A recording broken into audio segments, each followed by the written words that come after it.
Here you go, Lindsay. These are our accommodations. Me and Ryan.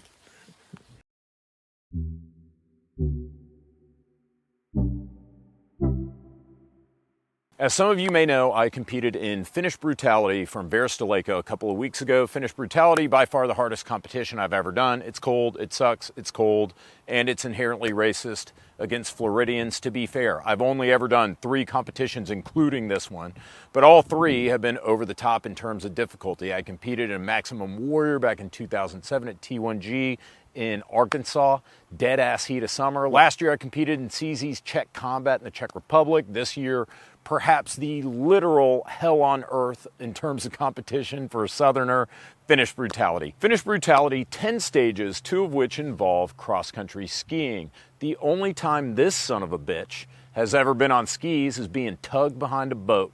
This is a new experience for me. I'm not expecting it to go well.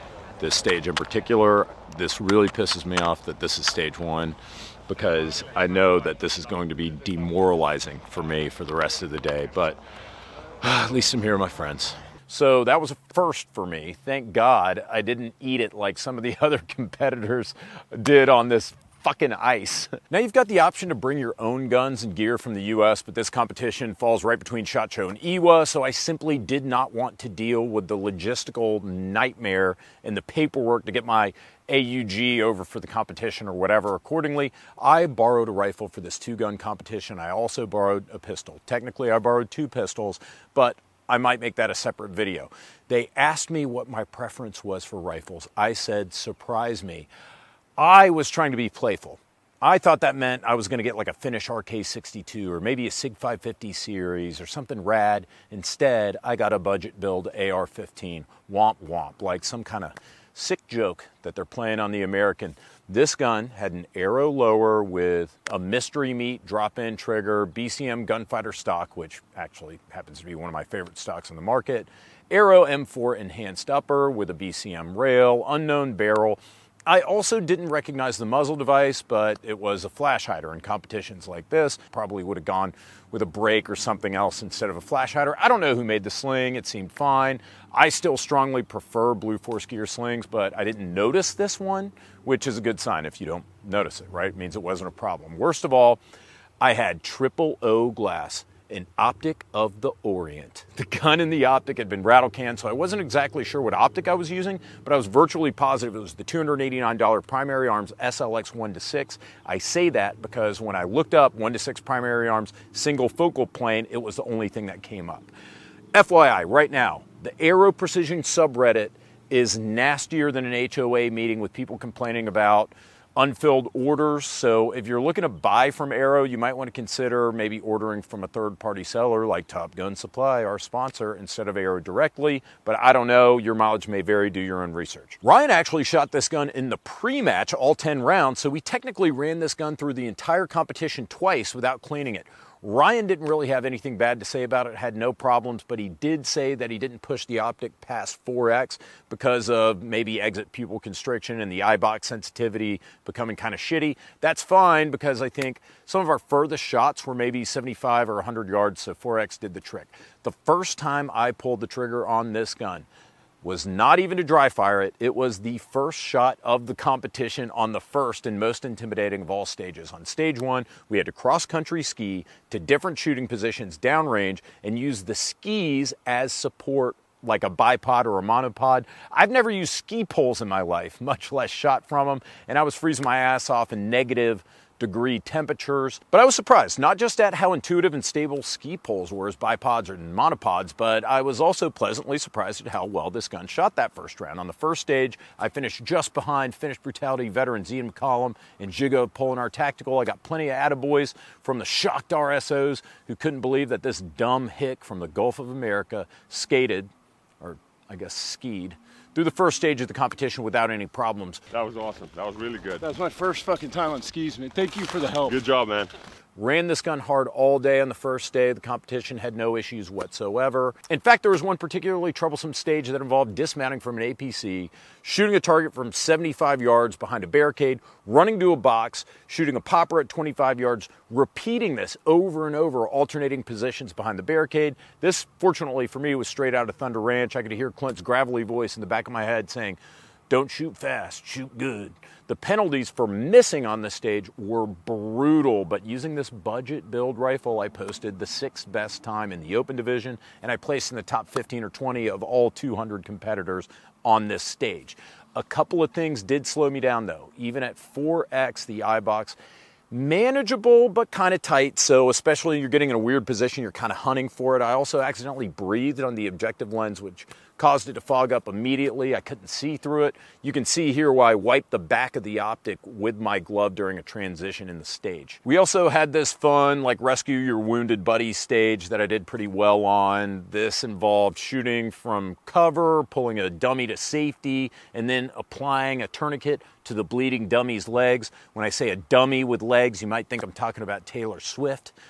I mean, it was a pair of legs that would shoot out blood until you cinch down the artery. Personally, I was a little more worried about the man missing an entire fucking torso, but I'm not a doctor.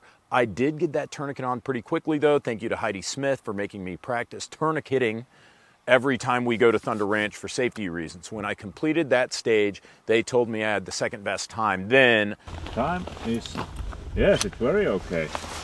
76.3. I think it's 2nd best today. I think I ended up 6th best in my division in that one also. But it wasn't all fun and games, my friends. If I had any aspirations of placing, they were dashed on the ATV stage. I've been on 4-wheelers plenty of times.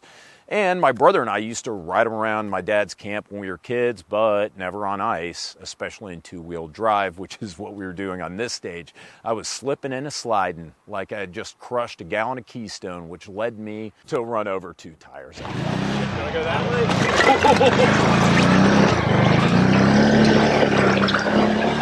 At the end of the course, I was told I was going to be penalized 2 whole minutes for running over those tires. Now, I didn't hear that during the briefing, and neither did Giga. Now, Giga, he might be a degenerate, but over the years I've come to know him. He's one of the best people I know, and to his credit, even though this is a competition and we're all competing with each other, he's enough of a sportsman to step up and say, "Hey man, like, we didn't hear about this tire penalty either." That's when Yari said, "James, you're a dumbass. Did you really think you could just run over a bunch of tires without penalties anyways?" So I got stuck with 2 minutes of penalties from that stage alone.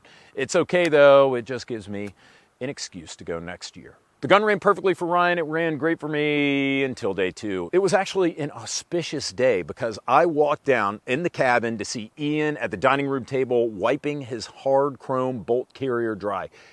I took a second after the competition to ask him about this. We talked this morning because I'm using like a cheap build that I borrowed from someone, and I said, I can't decide if I'm going to lube it up or not. And you were like, "I'm not worried about it. I have a chrome line bolt carrier group." Yeah. Is that the play here? I mean, I would say it's a play everywhere, because when I cleaned it between the 2 days, all I had to do with my bolt carrier, firing pin, everything was just wipe it off. I had, mine was running a little bit sluggishly today, and it led to a double feed in one of the stages. You think chrome line bolt carrier group maybe would have alleviated that? It is a healthy part of a complete breakfast. I would say you need to have the gun clean, you need to have the gun properly lubricated, which means if you're going to be in very cold weather, you need very cold weather oil that isn't gonna basically seize up into goo at 30 degrees. Yeah. But having chrome-lined parts certainly makes the cleaning process easier, which then makes it more likely that you'll do it and you'll do it right. Yeah, and my even my sunscreen froze. So essentially, according to Ian, who's probably competed in more brutality matches than anyone else, a hard chrome bolt carrier is the way to go in freezing temperatures. I talked with him that morning about maybe cleaning my bolt carrier group, but I decided against it because I really wanted to see if this budget rifle could push all the way through the competition without an issue. But You can guess what happened next. On the first cross-country skiing stage of day 2, this Aero took a big fat Arctic polar bear shit. I was already anxious about skiing, and I had that feeling, you know, when you've had like 16 or 17 Trulies by the pool the day before, that feeling in your stomach. That's how I felt, because this was another skiing stage, only the second time I'd ever skied, and now they were attaching a sled with a body on it that I had to drag along the course with me. I get to the first shooting position, that's when it happens, a fucking double feed. Let's look at how long it took me to clear that malfunction. Fuck me.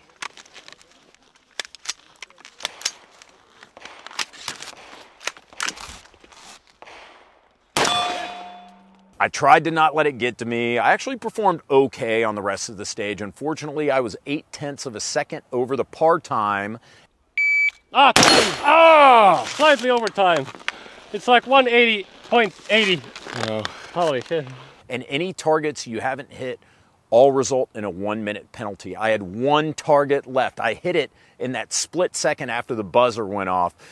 So that tacked on another minute to my overall penalty time. So I had 3 minutes in penalties by this point. The budget AR kind of screwed me. I'm not going to be too hard on the rifle. This was the 3rd straight day for it in competition, probably the 16th or 17th stage that it had been through without being cleaned. It had been dragged in and out of a warm cabin and into Arctic temperatures over and over without so much as a drop of lubrication, without being cleaned. I'm willing to give it the benefit of the doubt, but in the back of my mind, I'm also wondering, would my Daniel Defense, would my BCM have done the same thing?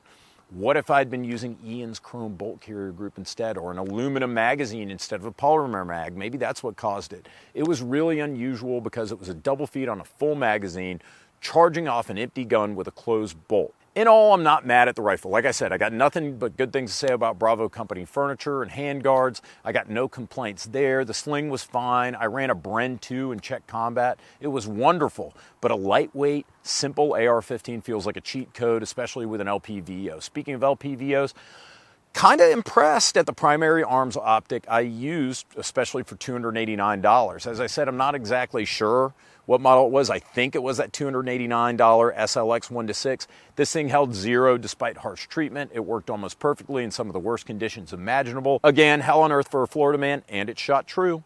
My only complaints were that, as with most budget optics, I box a little tight, even at just 4X. In fact, I would be reluctant to bump it over 4X unless I was shooting from a bench.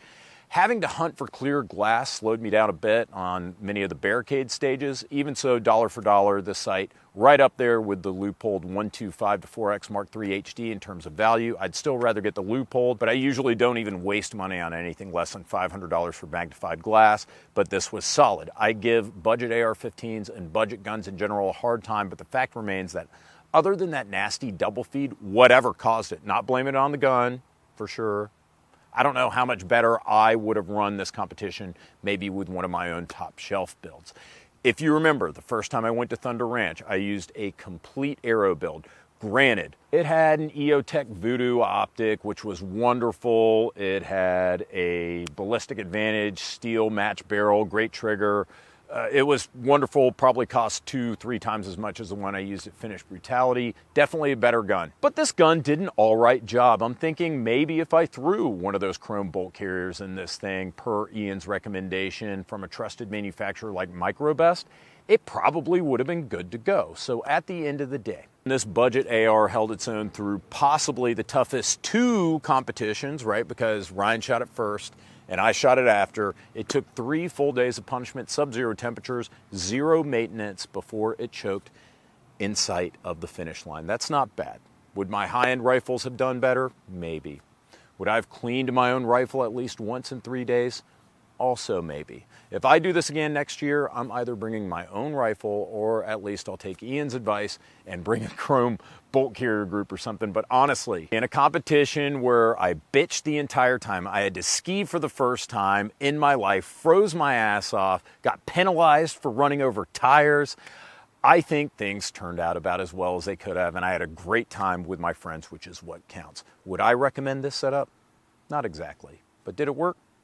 Kinda. but proper maintenance probably would have kept it together. To use one last Clintism, don't do anything to your gun that you wouldn't do to your balls. And I guess that actually doesn't apply here because I didn't clean those either. Guys, thanks for watching. I had a great time at Verstaleca's Finnish Brutality. Highly recommend that you do it. Sup, retards? Dude, you gotta edit that out. This is TFB TV, man.